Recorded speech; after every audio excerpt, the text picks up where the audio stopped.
General Bantag lumantad na sa Banateros Brothers sa SMNI. Panoorin niyo po ang full video na interview nila. May tumawag sa atin, sinagot lang naman natin.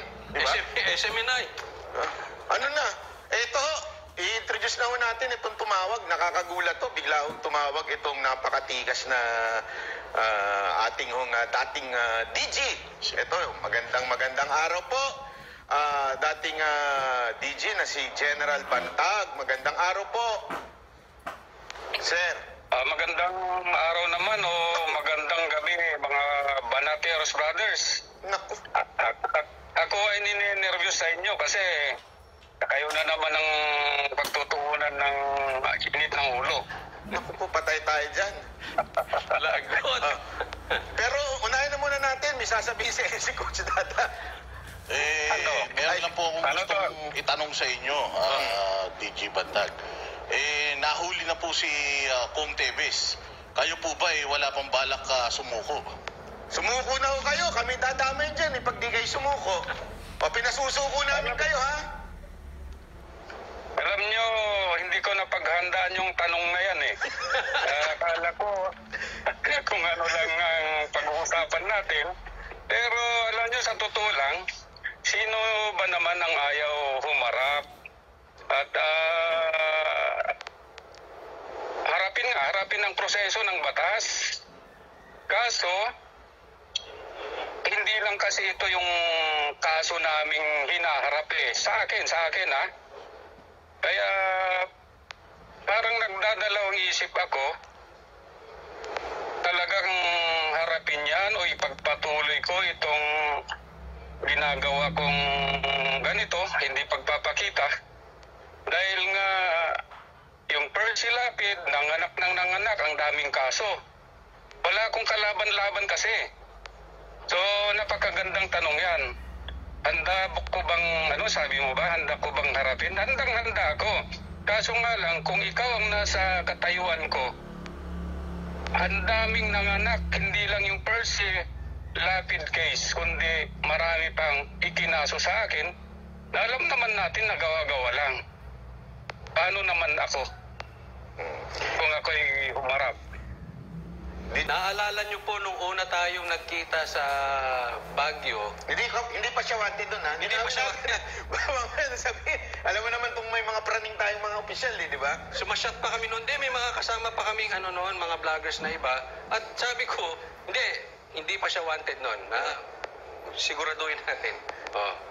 Nasa live ko naman yan At yung sabi ko, susuporta ako kay DG Bantag kung papayag siya, kung sakali siya ay maging senador, kung sakali man, susuporta ka ba sa mandatory drug test?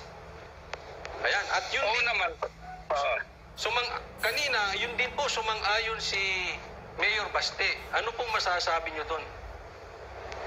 Oo naman, tol. Yan ay sinagot ko na noon, nung tayo nga sa Baguio. At sabi ko 100% ako dyan sa ngayon. Parang may nakita akong vlog na uumpisahan ba sa Davao, yung drug testing ng mga dapat i-testing ng mga local leaders. At ewan ko kung hanggang saan hahantong yan o aabot. Napakaganda niyan. So, Sir Bantag, napag-usapan na rin natin yan na tungkol dyan sa drug test na yan at susuportahan ka namin.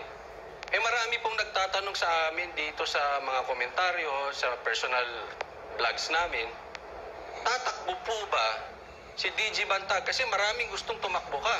Yan na lang inaantay ng taong bayan kung ikaw po ba itatakbo sa national position, maybe bilang senador.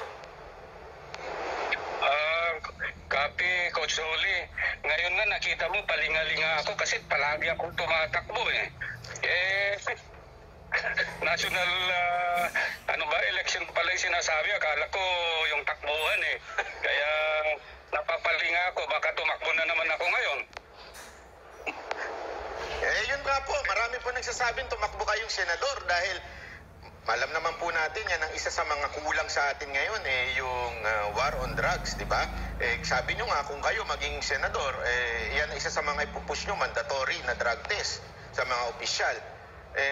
Baka naman po daw mabigyan nyo ng sagot yung kahilingan ng taong bayan na kayo ay tumakbo bilang senador. Alam mo, okay, copy,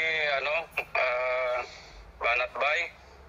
Nagpapasalamat ako ng lubos-lubos sa ating mga kababayan, lalong-lalo na sa mga nagko-comment nga na tumakbo daw si Bantag sa pagka-senador. Ewan ko kung majority yun Kung talagang nakakarami ang nagsasabing tumakbo daw si Bantag sa senador, sa Senate election, so be it.